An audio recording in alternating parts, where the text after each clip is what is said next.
My dear friends, welcome to another edition of our program, Demystifying Academic Research. In this program, welcome. We are glad to have you in our midst, and as usual, each time we have opportunities to share this program, we handle one or two topics and that we share for one to then to understand. In this program of today, we are working on notes making, and during our last program, we thought that we should work on notes making to remind our friends that it is important for us to always take notes. Unfortunately, some people think that because they have already been studying, you don't need to take notes.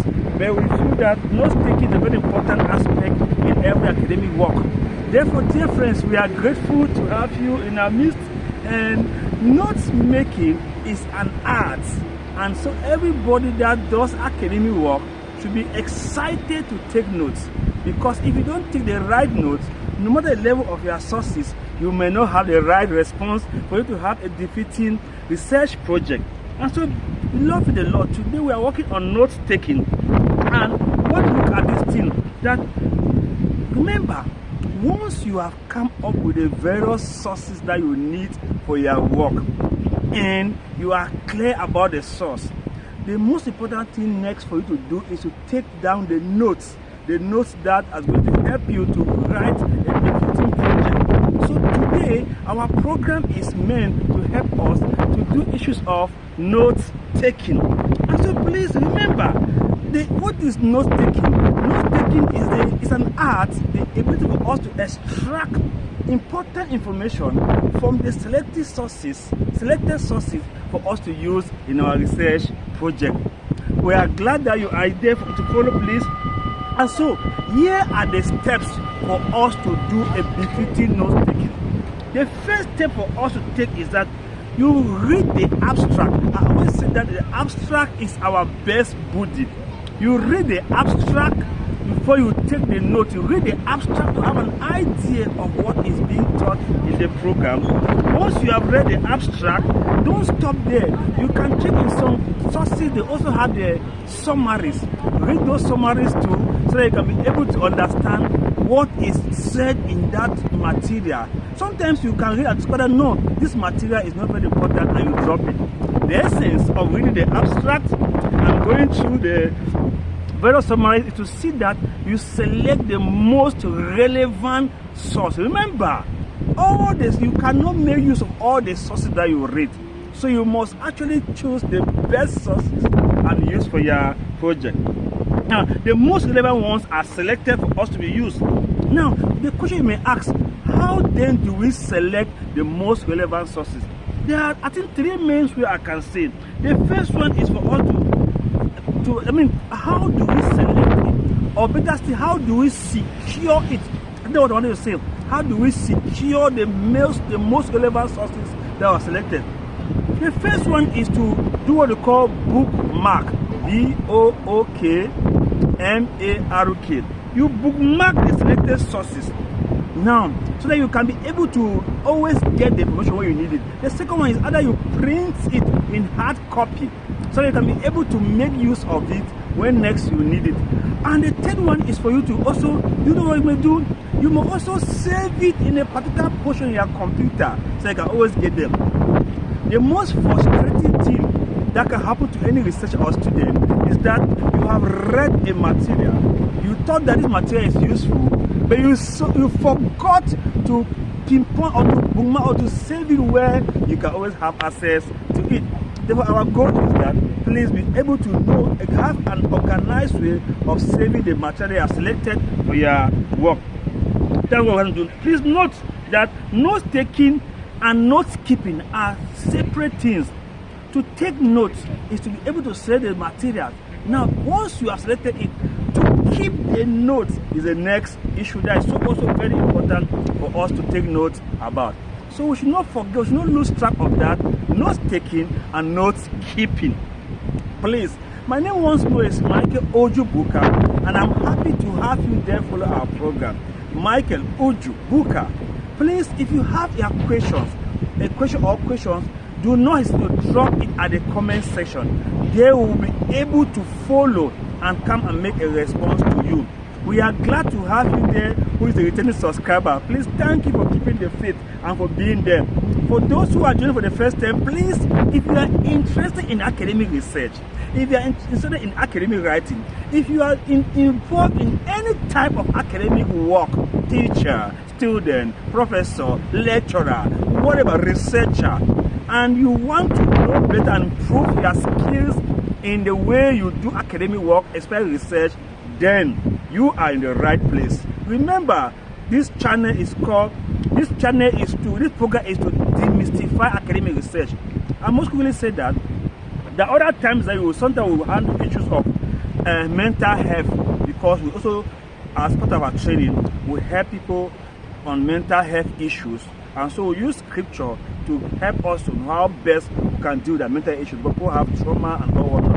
But in this particular one now, the edition, we are out to do about the issue of demystify academic research, and today is meant for us to look at notes taking. How do you make the best notes for your research? After you have selected the sources, primary or secondary sources, how do you make the best note and to preserve them? This is the opportunity for us to do that. Therefore, we are glad to have you there. My dear friends, note taking needs proper organization. Examples of the way you can handle note taking. 1. In a paper form, you can decide to take notes on paper. 2. You can decide to take notes in a Word document. And 3. You can take notes in a tabular form. You can get, and now let's use the idea of tabular form. That's why I say that don't assume that because you have been going to school, you have been writing exams, you have been doing things and succeeding, therefore you know you are so versed with notes. Yes, you may be versed, but in academics, we always look for means to improve, to see how we can do it better for us to cope and do it better next time. We learn from how knowledge is evolving. Take for instance, you can get, if you want to get a concise note and the information, you have to get a piece of paper, for instance, or a Word document. If you want to make it in tabular form, you rule out some lines. Remember, you rule out the lines in a form that it comes from up the paper to, you know, from left to right of your paper. I think that's what we call the horizontal, and from top to bottom, what we call the vertical. So you can draw all the vertical line. The first space of the vertical line, the first space is number. The second space you put title. The third space you put author. The fourth one you have the type of source, and the last one notes. You rule it out. So you can come and write number one. Number one, maybe you can say the title of the book. Maybe you say it may be Demystify Academic Research by Michael Uju. Demystify Academic Research. The second one, all the author, you may have it as Michael Uju Booker. And the third one, what the type of the source, you must see, maybe it's an article, maybe it's a YouTube channel, program, things like that. And of course, you put down the notes that you collected from that particular edition. That is how you gather the notes and you keep them. You preserve the notes. The next is that how to take notes effectively. After you have put down these items, it's important for you to make sure the source answers your questions.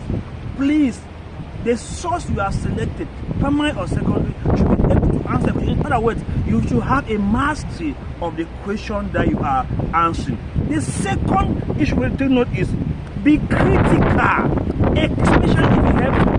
What do I mean by being critical? Please have a plethora of sources that you are working on, and so make comparison of the various sources. Compare the opinions. Don't end up with Michael Ojubuka. Make other comparisons that are being critical, so that you can be able to cite a variety of sources. It makes your work better.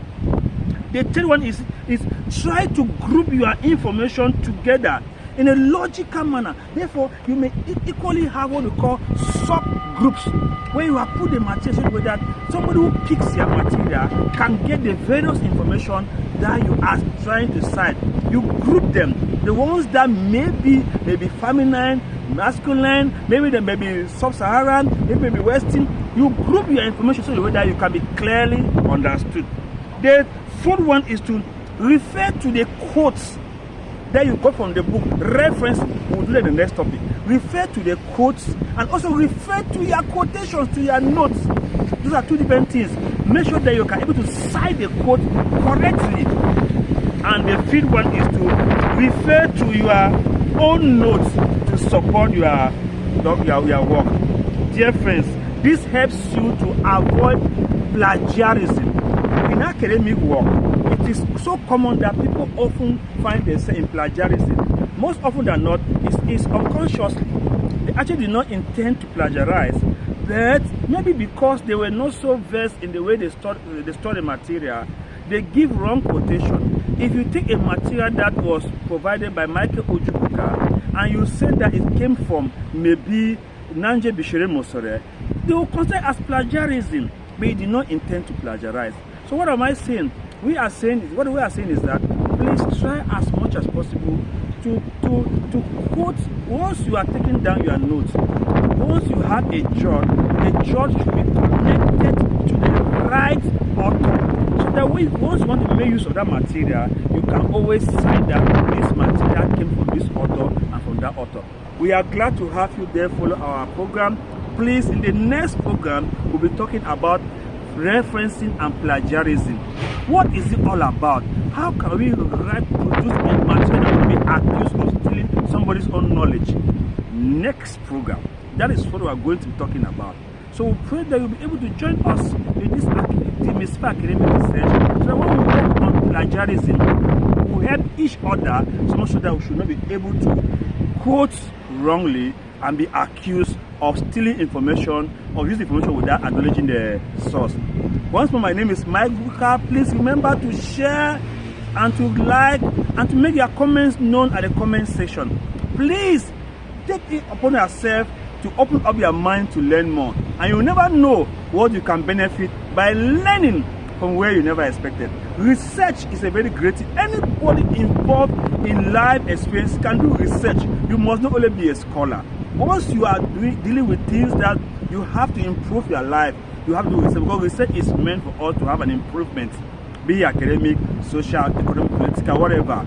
I encourage all of us, my dear friends, that we should take note and encourage someone to join to also support this channel, to join and be a member. And then please, the most important for us is drop your comments in the comment section so that we can see how best we can handle you, we can deal with you, we can help you. Because our job is to demystify academic research for your own good. Once more, thank you for being there, and see you next. Bye.